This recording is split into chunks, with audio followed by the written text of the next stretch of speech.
Hello everybody, I'm Joshua Pays, CEO of Pays' Car Reviews, and welcome to a new review here on the channel. Today we're going to be taking a look at Tesla's flagship four-door electric sedan, the Tesla Model 3. I'm going to give you a brief overview, some history, give you some insight to the Model 3's coolest features and tech, and then we're going to see how many Pays points it gets.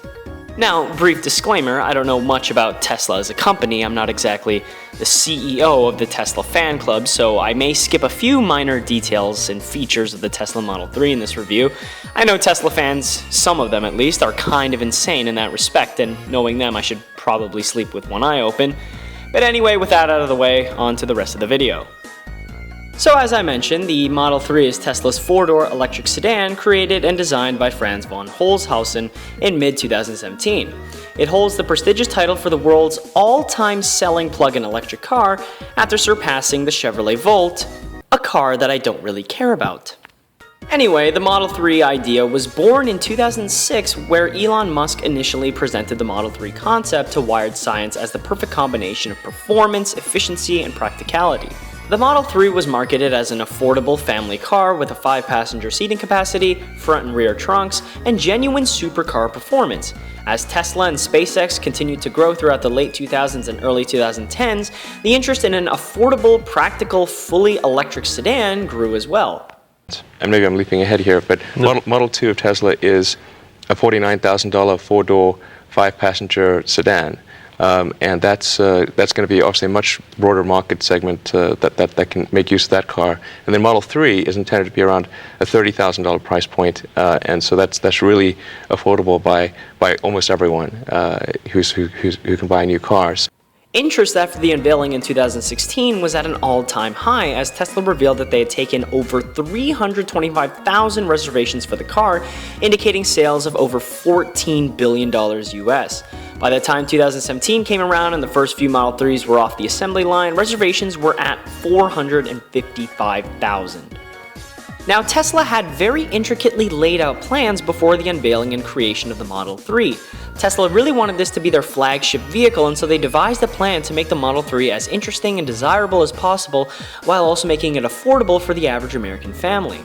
Tesla would use the revenue generated through the sales of their other vehicles like the Tesla Roadster, Model S, and Model X to support the Model 3's development and improvements. The battery and electric drivetrain were constantly improved upon and became progressively cheaper. Now, naturally, with all this research and development, the Model 3's release was plagued by numerous production delays, resulting in customers having to wait extraordinarily long amounts of time for their reserved Model 3 to arrive. Once things were eventually sorted out, however, all this got us to where we are today, with the Model 3 starting at around $52,000 Canadian, which for the tech, comfort, and amenities you get is quite decent. That being said, as impressive as the Model 3 is, it isn't short of any faults. Issues with body hardware, paint, emergency braking, and trim are also plentiful, with over 470,000 individual cases reported in Consumer Reports' annual reliability survey in 2019. Glass defects in the rear window and side windows have also been reported, which really isn't a big surprise considering Tesla's history of glass sturdiness. Sure? Yeah. Oh my God. Well, maybe that was a little too hard. It gets even worse though, because problems with the door, trunk, and backup camera are also quite common. Body chips, paint blemishes, and technical issues with the electronic keycard entry and iPhone app have all been common with the Tesla Model 3 ownership experience. Lastly, and evidently most shocking, quite a few Tesla Model 3s have reported total power failures while driving on the highway. Essentially what happens is you're cruising along in your Tesla Model 3, looking down at all the polluting peasants driving their Chevys and Fords, when all of a sudden, this happens.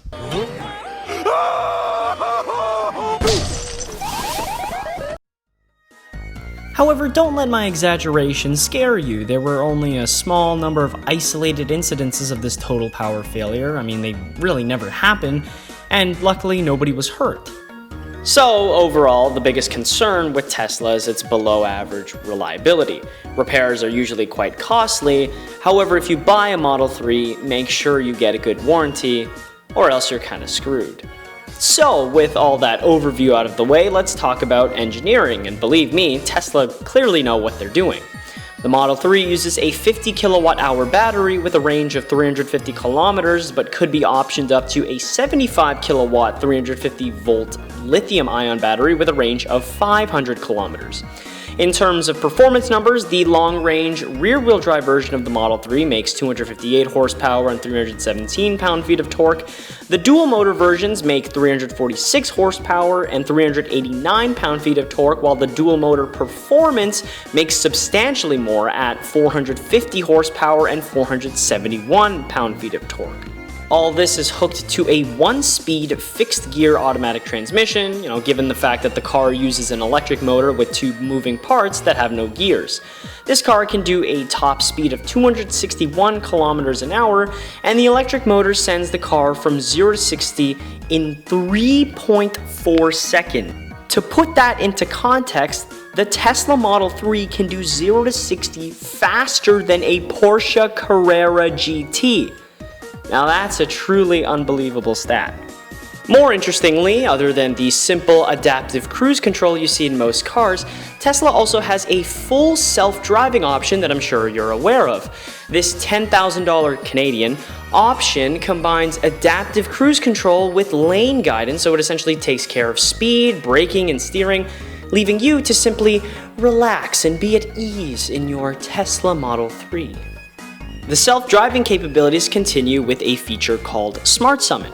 Now listen to this is pretty cool. The way this feature works is, let's say you're in a parking lot and you're too lazy to walk all the way back to your car. So you can use Smart Summon to summon your car to leave its parking spot to come towards you, and the car will essentially use a bunch of sensors to avoid obstacles and basically drive itself, which again I think is pretty cool. Now, this is a feature that I would really not use. It's kind of ridiculous for someone like me, but I can see why it would be useful to many other people. That being said, this whole self-driving craze is all fun and games until this happens.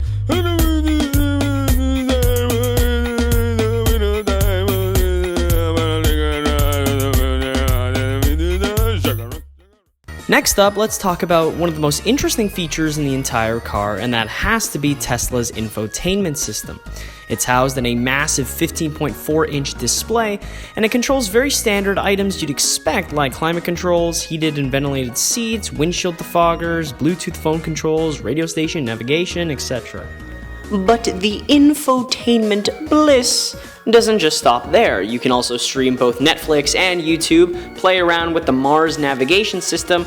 You could even turn the car's suspension icon to James Bond's Lotus Esprit submarine, which is a pretty cool Easter egg. You can play a whole collection of Atari games and even play Cuphead. I don't know why you would. There's even something called karaoke, which is just karaoke in your car, and there's a plethora of music services like DAB Radio and Spotify. However, my favorite feature is something called dog mode. Okay, so basically, let's say you have a dog and you want to leave it in your car, but are obviously afraid of it getting too hot in the car. Well, with dog mode, you can set an in-cabin temperature to keep your dog comfortable, and your huge 15.4-inch infotainment screen will display a message saying, hey, the car temperature is fine and my dog will not die, so people passing by you know that they don't need to break your Tesla's window open to save your dog. However, if they do need to break the window, it really should be no problem. Oh my God. Well, Stop that right now! So, that's my review of the Tesla Model 3. Overall, it's a really cool and interesting car with lots of great tech, an abundance of crazy quirks, and some really useful features, particularly when you consider the price point and the competition. I mean, it does really well against competitors like the Audi A4, BMW 3 Series, and Acura RLX, costing less and offering much more. All in all, this is a great advancement for Tesla, and the prospect of an electric car that isn't the Chevrolet Volt is mighty appealing. However, with that being said, exterior styling is extremely boring and bland, I'm not a fan of Tesla's styling over their entire model line, and I really feel like they should do something more interesting. However, the interior materials and design are very simplistic, clean, and luxurious. However, again, a major criticism I have of the car is the potential driving experience. There's no roaring of the engine, no darting around sharp corners. When you floor it, you hear absolutely nothing. And if you're a pedestrian, you might get caught off guard as this car is running towards you and you don't hear anything.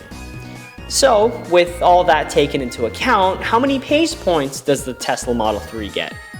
Well, it gets a decent 75 out of 100. Again, styling, driving experience, and reliability really prevent this car from scoring anything higher than 75. But naturally, the car itself really has incredible amenities, practicality is very high, and performance, particularly in the higher models, is really impressive.